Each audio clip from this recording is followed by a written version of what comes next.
सच्चिकित्सा प्रसारक मंडळाचे दिवंगत अध्यक्ष डॉक्टर भाऊसाहेब नंदुरकर यांच्या पुण्यतिथी सोहळ्याचा भव्य कार्यक्रम डॉक्टर नंदुरकर विद्यालयामध्ये संपन्न झाला।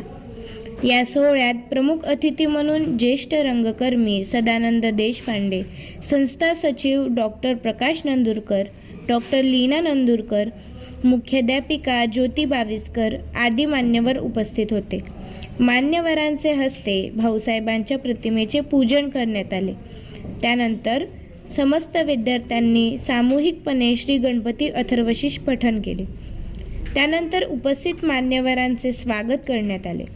प्रमुख अतिथी सदानंद देशपांडे यांनी वडिलांच्या कर्तृत्वावर भाष्य करताना वडिलांचे महत्त्व विशद केले आणि भाऊसाहेबांच्या कार्याचा आढावा घेतला। कार्यक्रमाचे सूत्रसंचलन शाळेचे शिक्षक जयंत चावरे यांनी केले। उपस्थितांचे आभार ज्योती बाविस्कर मॅडम यांनी मानले। या कार्यक्रमामुळे भाऊसाहेब नंदुरकर यांच्या कार्याची स्मृती ताजी राहिली आणि विद्यार्थ्यांना प्रेरणा मिळाली। सकाळच्या सत्रात संस्थेतर्फे समाधी स्थळावर भाऊसाहेबांना मौन श्रद्धांजली व अभिवादन कार्यक्रम घेण्यात आला। साईराम।